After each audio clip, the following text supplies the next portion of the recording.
Holy shit, Stugotz. Work stoppages in baseball are nothing new, and bad optics in baseball are nothing new.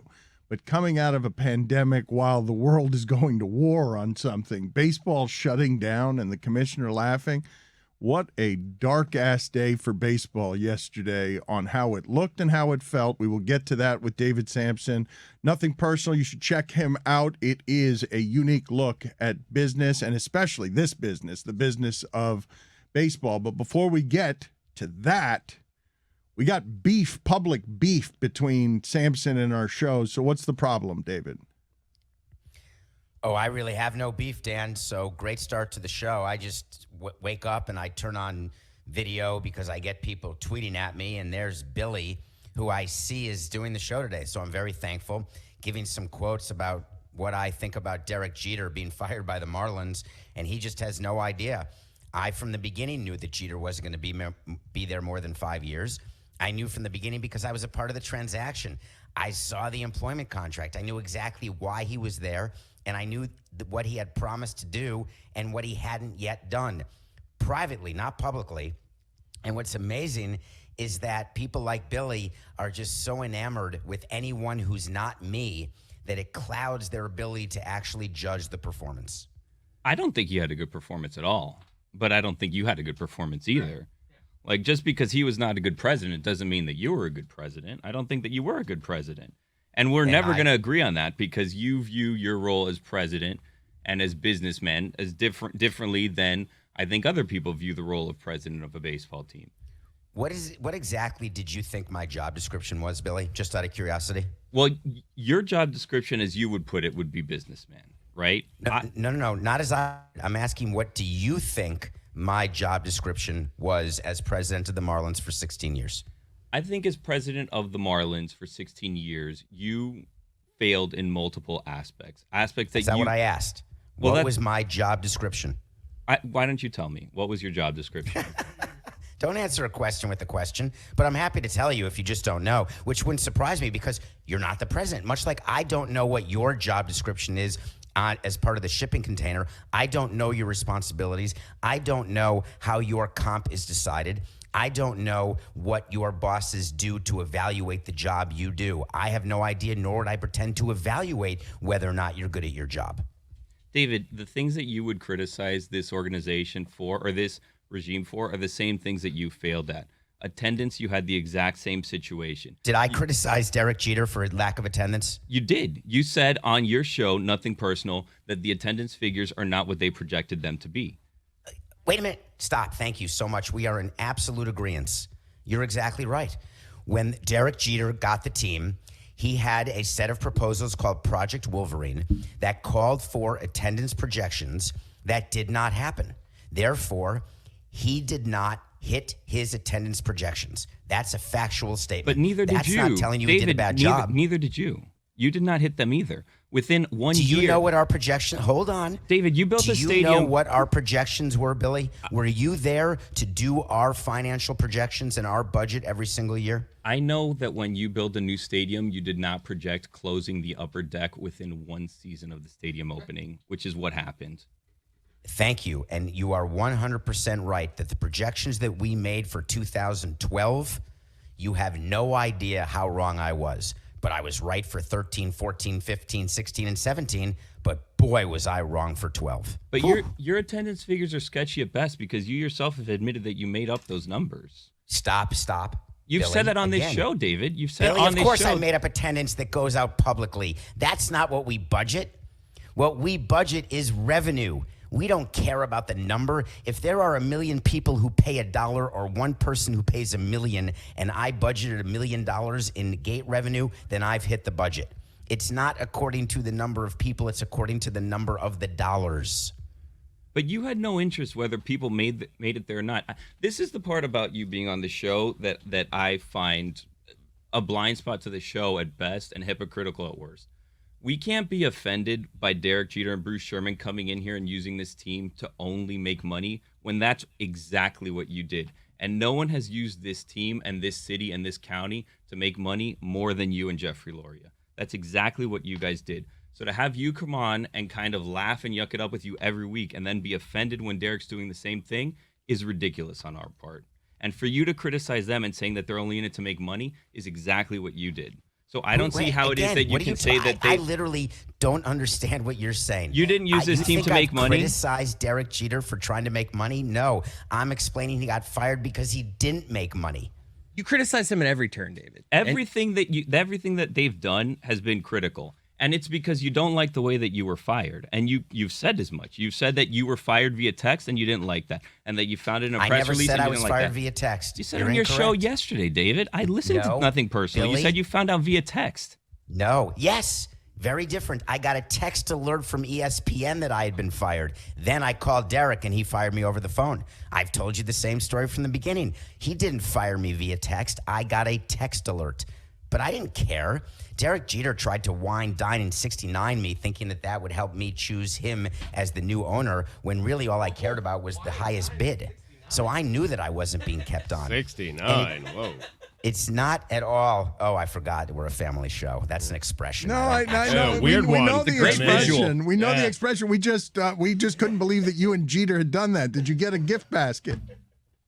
I just know that when we were having drinks at the Soho House, he kept feeding me drinks, and I said, I'm feeling a little funny. And he said to me, I know, I'm hoping the price will go down the funnier you feel. And I said, hey, Derek, no matter how funny I feel, it will not change the price. And then he called over the waiter and ordered another round. And boy, I could not keep up with him.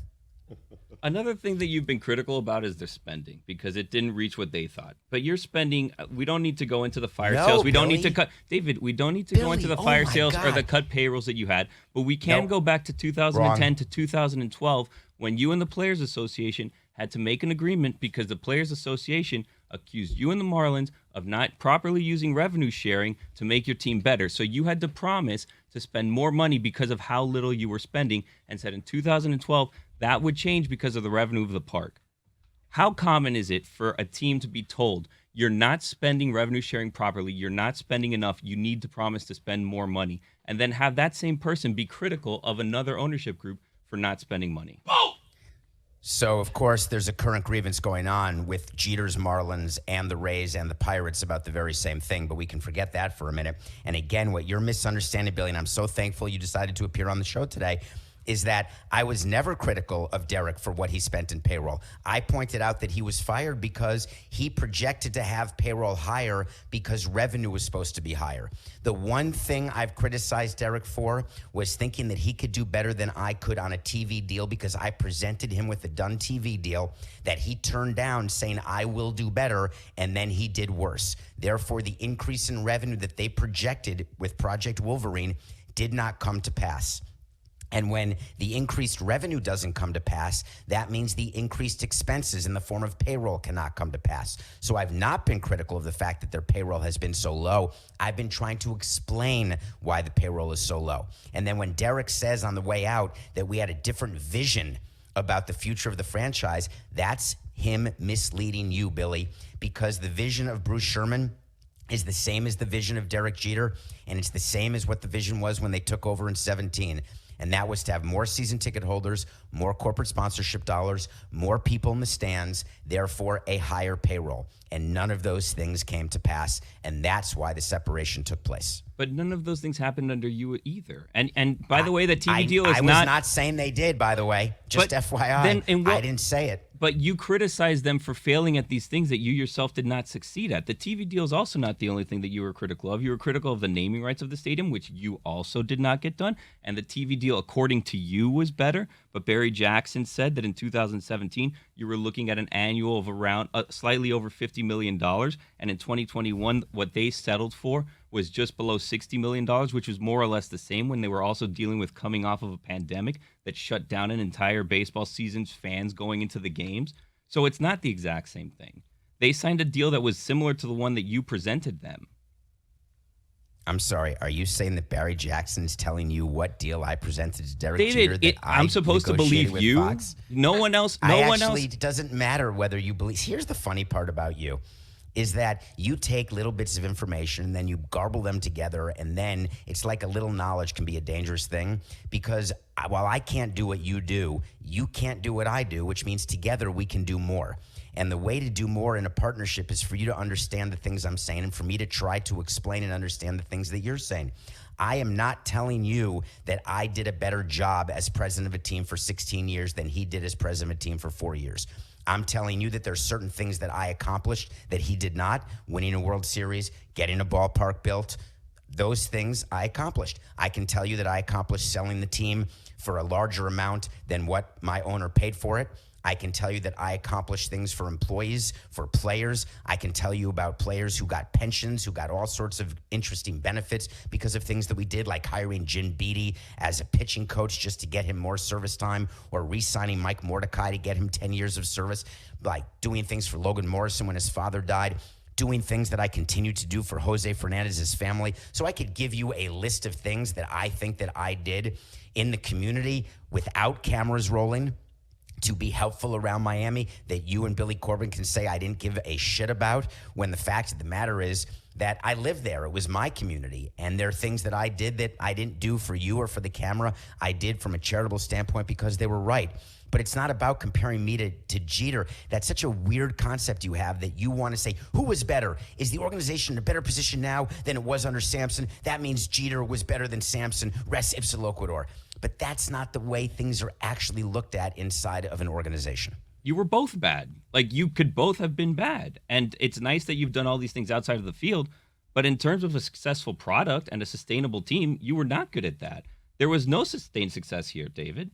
And to say that you made a lot more money on the sale of the team than what you bought it for, yes, it's because you got a stadium that was publicly funded largely. And that is an asset. And a baseball team is a commodity. There's only 30 of them. So people are going to overspend. And when they sell this team in 2 years and 5 years and 6 years, whatever, it will sell for more than they bought it for. That's just the way that it works. You held on to it for 20 years. Of course it was going to sell for a lot more than you bought it for.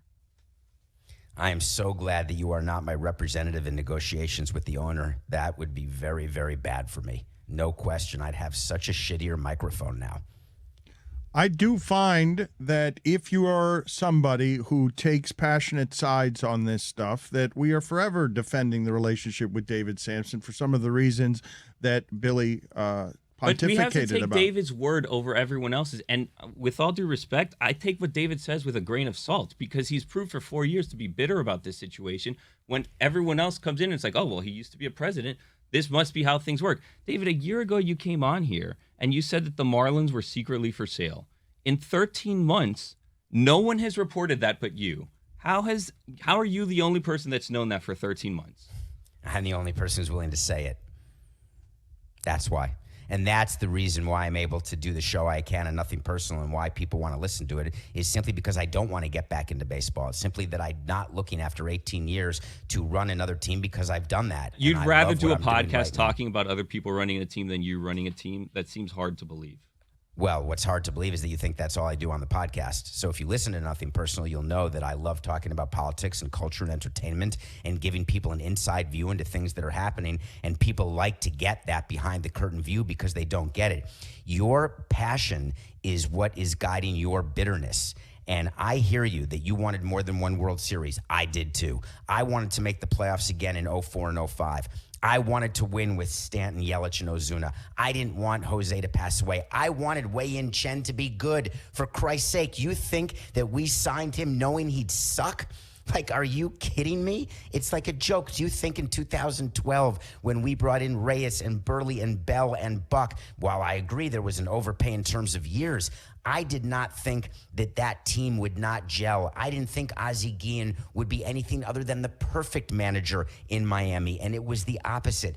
I have a laundry list of things that if I could do again, I would do them again now. But at the time I did them, of course, trying to succeed. Why? Because the more the team succeeds on the field at the major league level, the more money we make and the more the team is worth, both operationally and as a global asset. So of course I made mistakes, but that does not inform my opinion of any ownership group, because I've been critical and complimentary, both of Jeter and of other owners, both in baseball and in other sports. He said you were bitter, David, and you shook your head vigorously that you're not bitter. Because Billy's not in my orbit, so he doesn't know anything about me off the field. All he knows is this image that is perpetuated in large part by you, Dan, who spends half your day trying to defend, he's a content machine, but we understand that the fact is that he fleeced our city, and you get Billy Corbin on every week to talk about how everybody's fleecing Miami and trying to have the biggest contest of who hates Miami more under the guise of I love Miami. I understand that's your shtick. I'm good with it. But at the same time, you make it so the people in your shipping container have no choice but to take this view because A, it makes for good content, and B, you've put it on a tee for them. For Christ's sake, it took years for Mike Ryan to even want to allow me to do a segment on your show, even though the content was what you would consider to be worthy. Did I do anything wrong? Stu, you've never done anything wrong because I don't even know what you do. Exactly. I don't know what you do, and I don't care. But I'm with Exactly. Billy. You didn't do a great job. But you won a World Series. I don't look. While we can debate certain aspects of that, I think at the heart of all of this is, can we trust you to be objective when it comes to Derek Jeter coverage? You try your best on Nothing Personal to be objective about all sorts of sports news, but it would be foolish to ignore your ties to this organization, your direct ties to the Derek Jeter transaction. Can we trust you to be objective there? And not only that, if I may, Billy, are you willing to trust that what he's about to tell you about a contract that he saw of Jeter's is the truth? That he would have access? Like, are you willing to put down whatever your distrust is of the bitterness of David Samson to listen and think that the content is valuable of David's about to tell you what was in that contract and what Derek Jeter fulfilled and what he didn't fulfill from that contract? I don't think that he can be objective on this. I think he's been on here for 4 years and hasn't been objective. And I think that he's not aware that he's not objective, but he hasn't been objective for 4 years. And it's not a defense of Jeter. I think that Jeter did a bad job. And I don't think that the organization is necessarily in a better position than they were in before. But yeah, like as a human being, and it's nothing personal, but I don't think that you've been objective on this so far.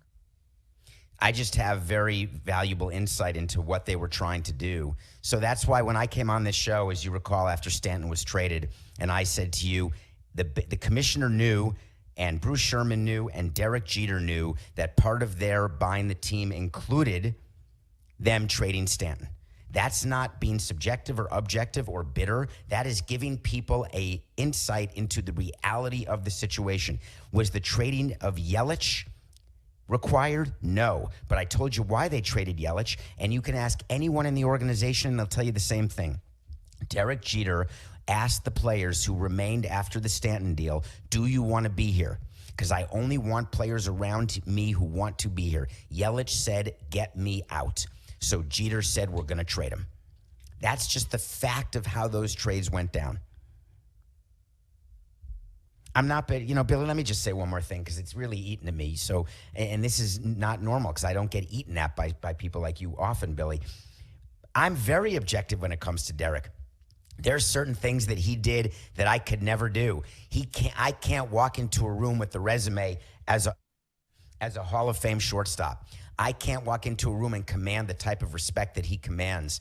But I also know, because I have people who are still loyal to me within the Marlins. I have people in the community, believe it or not, who would come to me and talk about the things that he was saying and doing as the CEO that were not about making the organization better. They were about making it different because he thought that gaining distance from me was the path to success. And I had told him during the process, just me leaving, while you may think that's enough, it's not.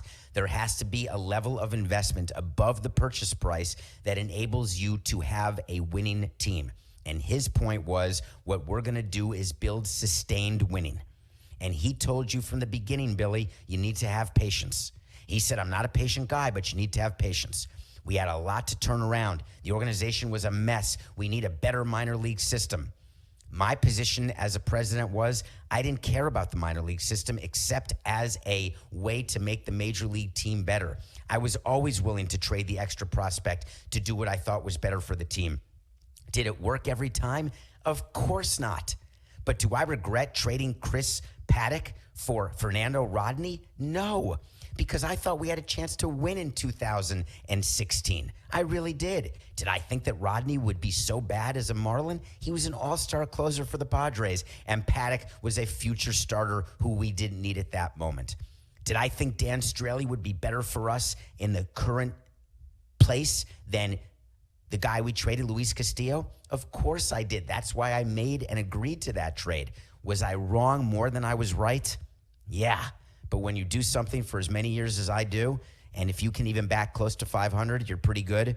I had a losing record that included a World Series win. I hope you got a few good memories, and I hope you have a chance to bring your family to games at Marlins Park and enjoy it. And I hope that the bitterness that you feel toward me does not impact your love of the game and, more importantly, your ability to make memories with your families and friends. Tell us what was in the contract, David. What was in the Jeter contract that people don't know? They know it if they listen to Nothing Personally. He signed a 5-year deal for $5 million a year. His initial investment was $25 million, and the contract was done to get him the money back that he put into the team. So by definition, he was making back the amount of the initial investment. Now, the 4% interest that everybody is claiming he has. There have been changes to the ownership group since the team took over in 2017 that are based on the fact that they needed to bring in more money that they had not budgeted for. And the reason they had to do that is the team lost money every single year. Sorry, Jeff Passan, they lost money every year. So the owners had to fund those losses because they were at their debt capacity. To fund it, they had to put money in, which would then dilute the shares of owners who don't put extra money in. That is called a dilutive capital call. I don't know if you're familiar with what that is, Billy, but it's a very simple thing. That means if you own 10% of an asset that has $1 in it and they ask you to put in another dime, you have to put in that other dime to keep your 10%. And if you don't, then your 10% is now worth 5% because now there's $2 inside the bucket. That's what a dilutive capital call is. And that is how companies work all over the globe in every industry. So Derek Jeter's 4% is not worth what people are saying it's worth. And it is not being paid out with what people are saying it's being paid out. I promise you that. What is he earning from the transaction? What do you think just happened here? As what is the value of the franchise? As I think it was Forbes is reporting that they're at $1.1 billion after selling for $1.2 billion. It may not have been Forbes. I may have my information wrong there. But what do you believe is accurate there? Yeah, so the way we did it in baseball is we never paid attention to the Forbes valuations because it's not based on reality. The way you value a team has nothing to do in the regular world of investment banking. You can look at a sector and say, oh, that generally trades at 5 times EBITDA or 6 times revenue. And there are certain equations you give in order to come to a valuation of an asset. Sports teams don't work that way. They work because you've got more than one person who wants to be in the room where it happens. They want to be in this exclusive club where there's only 30 men, and they want to be a part of it, so they overpay because they just want to feel important. It's what we used to call inside owners' meetings as the Steve Balmer rule. The Steve Ballmer rule is someone who says that I co-founded Microsoft and I can't get a restaurant reservation in Los Angeles. I spend $2.1 billion out of my checking account to buy the Clippers, and now I can go to any restaurant I want whenever I want to and get a table reserved for me. And there are many people who like that. When you do the thing of, I'm not sure if you know that, Billy, or, that condescending thing, you know what you're doing there, right? Like that's... of course. You see how that comes off. You know how that comes off, right? You understand the reason I do it specific to Billy is because what Billy does... What do I do, David? What do I do? Why don't you tell me? You're so passionate. You're like Billy in this way. You're so passionate about something that it manifests itself in accusations that aren't based on reality. David, everybody in this room has said you're a bad president. I'm just the only one that's telling you to your face. First of all, I was president of a team to be good for only one person. I don't know if you're aware of that. One person only. Were you good for that person because you weren't good for anyone else? Well, I was trying to be good for him because that was my job. Now, it'd be really cool if you're good, Billy, for everybody, for all of your listeners, but don't you want to be good for your boss, like for Skipper and for Dan? Isn't that more important for you? I don't think Billy cares much about being good for Dan. You don't know Billy. I mean, but David, like honestly, when you ran the team, it was a joke. Like it was a punchline to jokes. It was an embarrassment. It was a circus. Did you not see that? Were you not aware of that? I was certainly aware the way you would describe it, of course. Everyone described the team that way, David. Everyone Billy, described the team that way. I would sit in a room with 30 teams, and every one of them would talk about what their markets say about them. Every one of them. So if you're talking about by comparison, do I think that the Marlins were a bigger circus than the Pirates or the Reds or the Angels? No. I really don't, because I would sit and talk to the presidents of these teams, and we would compare notes as to what it was like in each market. One of the things I find interesting about this argument between you two, and Billy, yours is a very sound, emotional argument. I have never said that David Samson is bad at his job. David Samson's too goddamn good at his job as a businessman, and he treats it as such. It's why his podcast is named Nothing Personal. As a baseball president, okay, we can argue about that. But as a moneymaker, as an assassin, was he a good businessman?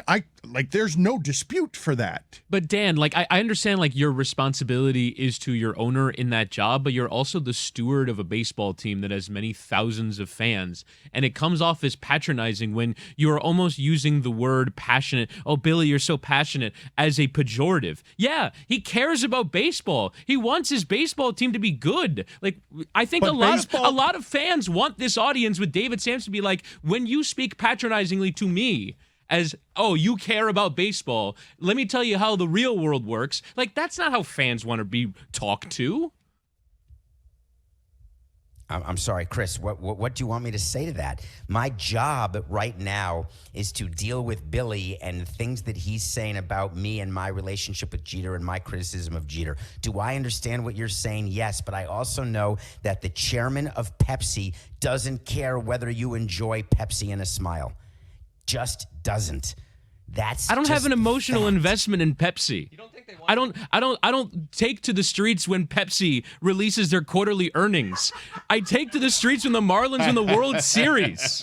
That's what sports is. You're very lucky that you've gotten to do it twice. I mean, I don't know what to tell you here, Chris. I hear the words you're saying. I really do, but I'm trying not to sugarcoat it. Yeah, I could come on here and be like some other people and be a milquetoast and say, oh, Billy and Chris, I sucked so bad at my job, but I tried so hard. I'm the biggest failure ever, and I wasn't worthy. You could have been the president for sure. I'm not going to say that because I don't agree with it. So I'm going to tell you how I really feel, which is my job was not for you to have this passion that could be manifested in a love of me. I'd rather you love the team and that we win more than we did. We won when we won. We lost when we lost. But the bottom line is whether you're passionate or not was not at all a precursor to the amount of money that was made or the greatness or shittiness at which I did my job. But you always claimed losses. When you guys sold the stadium to avoid paying the county, when you sold the team to avoid paying the county the 5% that you owed the county in the agreement, you claim to lose $141 million on the deal. It's creative bookkeeping, but you're great at making money when it's convenient for you, and then when it's not convenient for you, you've lost money. Stop. Billy, read the document. Just RTFD, would you please? Because now you're just being insane. RTFD. The formula used is exactly the formula that was applied to do the calculation as to what was owed to the county upon the sale of the team. It was a formula inside a public document that you can find online. It had nothing to do with operating losses or profits. David, I think what your point of view is that your job was to make your boss happy is why we're in this current state of baseball, because there are people running these front offices whose jobs are to make the owners happy rather than to play the game of baseball, to give players a little bit more of the revenue share, to have games this season, to let fans go to games this season. And so there is going to be a disconnect between us, who obviously take the fans' point of view, and you, who sees only the dollars and cents in the bottom line. And I think that this is a great microcosm, or a great smaller example of what is largely happening in baseball right now, which I think you can attribute to the greed of the owners and just maximizing profits year over year over year. Well, I couldn't agree more, Jessica, but I guess what I would also add is that every single business owner in every sector is trying to increase profitability. They are trying to get the most money they can by profiting with lowering expenses.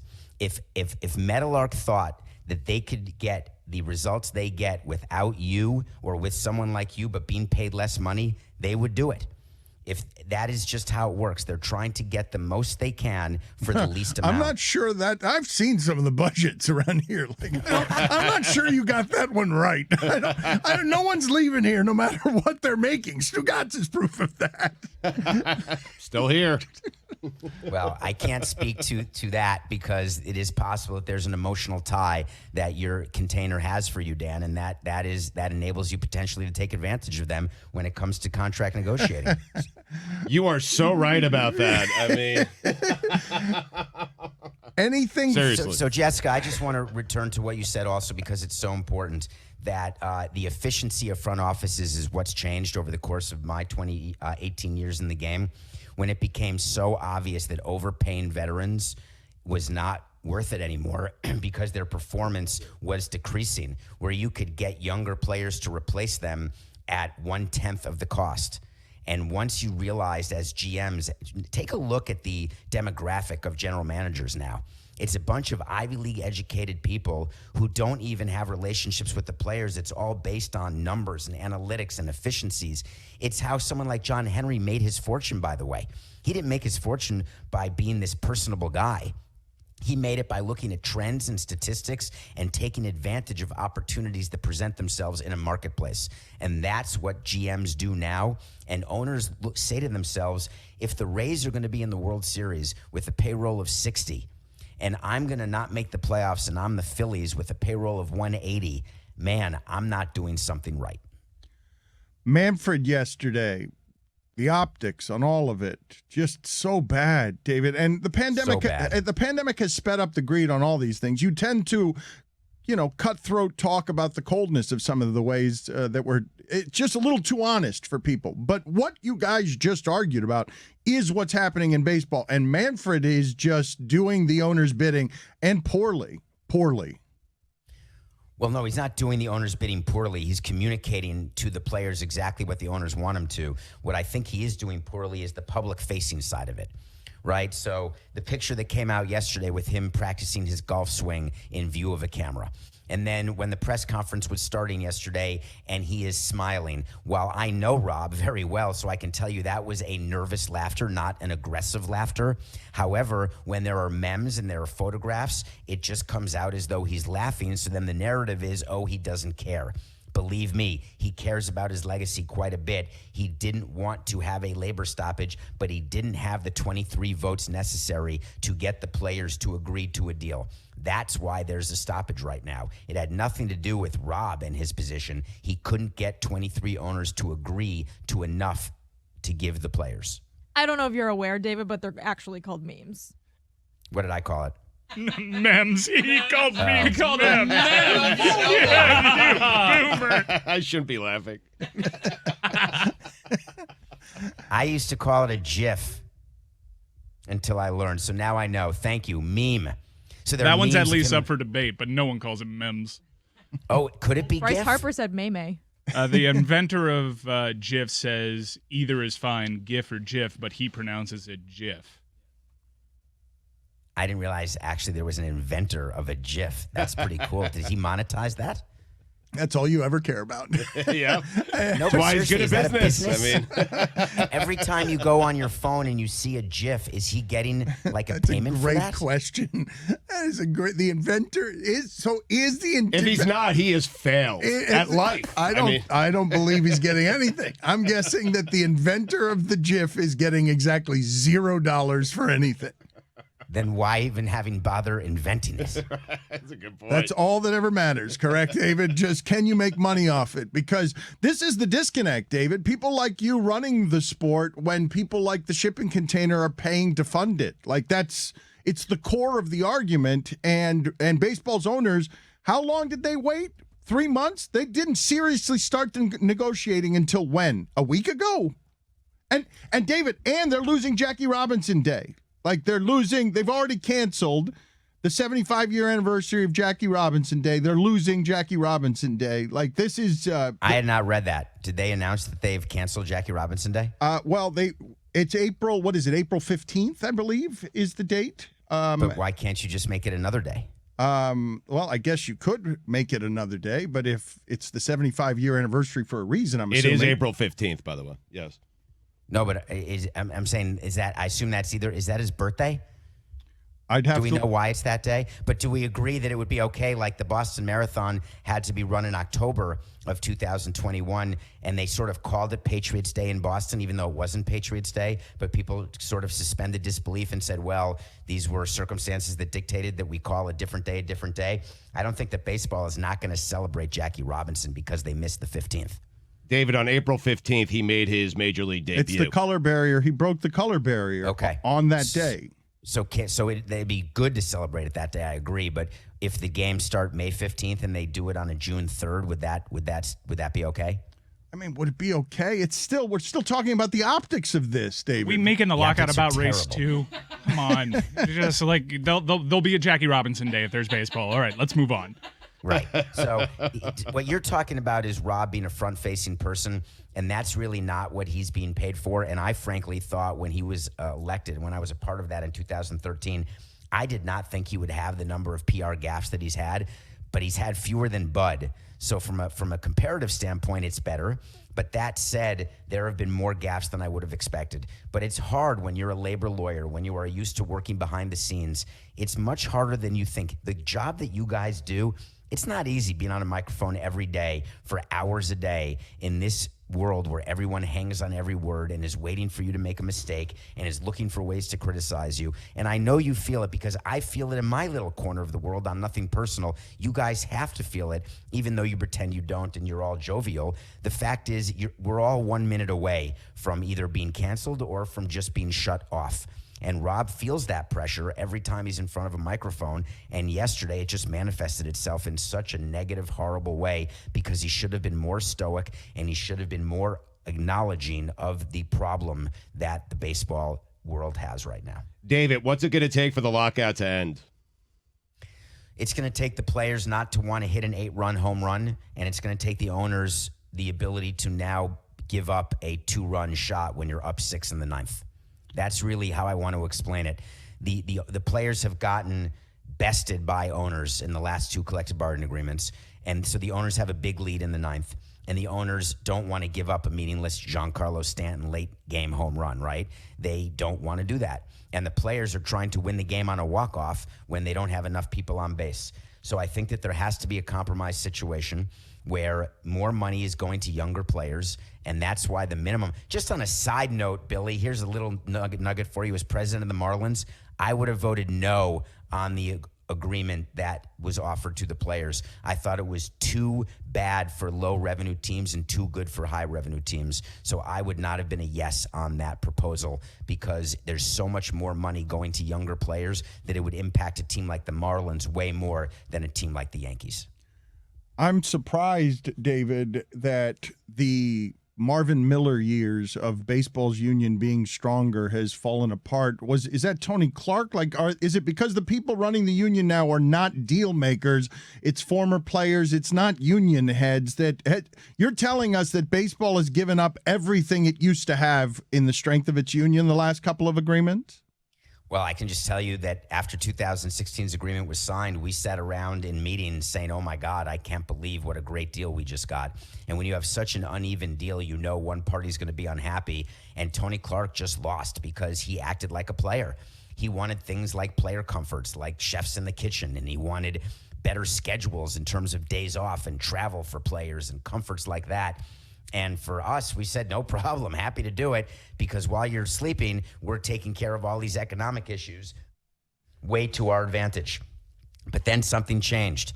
They woke up to what happened, and they hired a guy named Bruce Meyer. Bruce Meyer's not a player. Bruce Meyer's a fighter.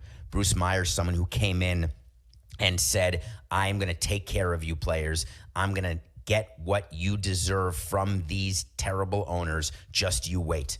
So you've got that dynamic of distrust and hatred right now at the table. And in order to get a deal, there has to be a cooling off period. And I think that's where we are now.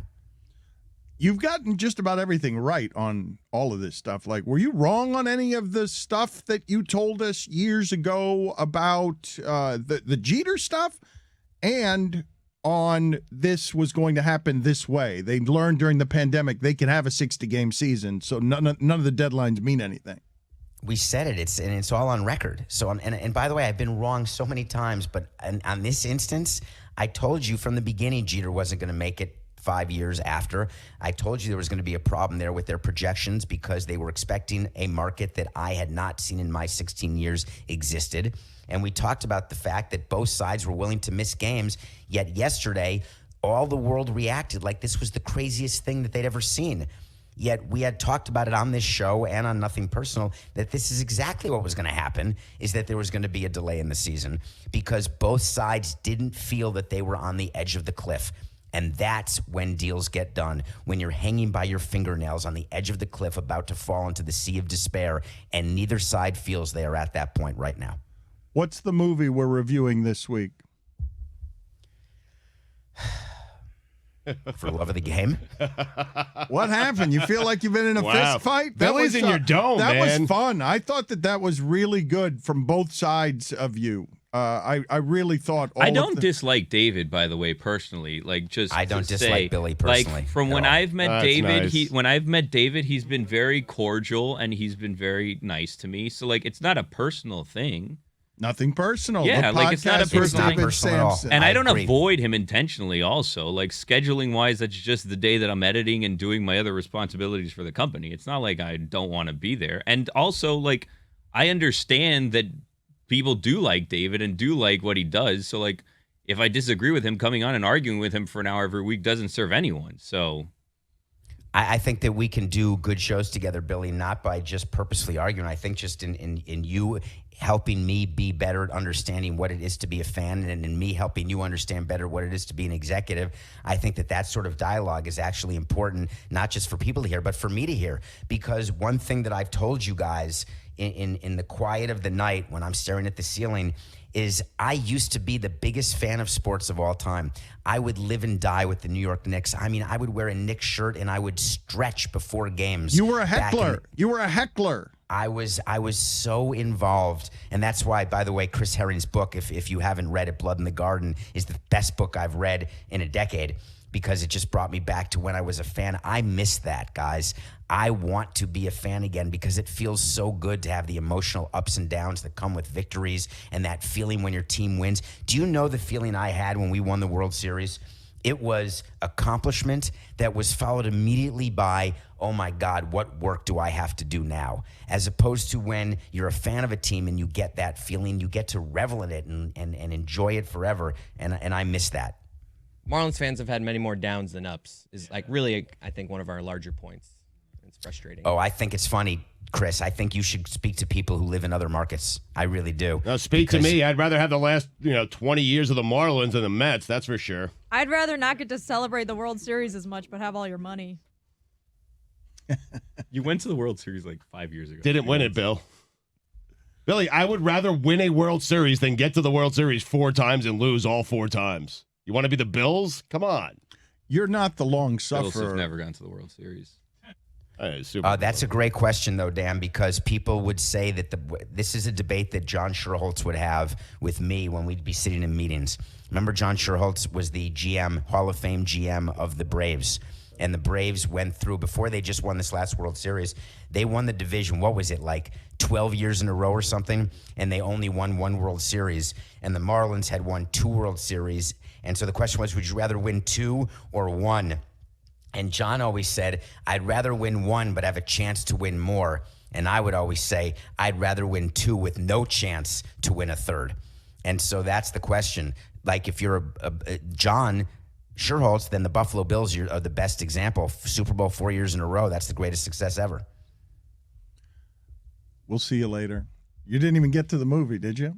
I wanted to talk about Oliver Stone because I cannot believe what I watched the other day. Have you guys talked about or reviewed his new JFK Revisited documentary? No. Have you heard of it? No. Okay, Oliver Stone, just very quickly, he revisited, not the Kevin Costner movie, the actual sort of assassination of JFK, because all these documents have now been released because they're no longer able to be kept secret. They're just public record. So he has now gotten you more proof that it's not a conspiracy theory, that Oswald was the lone shooter. It's now a fact that he wasn't, even in the book depository. And he goes through this entire movie that got no attention. And I don't know why, because the original movie got so much attention, but it's called JFK Revisited Through the Looking Glass. And it's the most bizarre thing because it looks like he's a caricature because Oliver Stone's gotten older and he appears on camera and he looks a little bitter, like he's trying to convince people that his movie was worthy years ago, back when it came out. But the fact is, if you look at the documents that are now public, it's crazy the cover-up that took place after JFK's assassination. So it's well worth your hour and a half. It's a short hour and a half, and it will make you think, wow, maybe Oliver Stone was right this entire time. Thank you, David. That was an enjoyable hour, even if you found it fatiguing. And I look forward to you and Billy spinning off another let's not get ahead of ourselves. another podcast not. where, It should have. It's a good where idea. Billy and David just Let's not. All right. Baby That's steps. Billy. Billy articulated. I understood.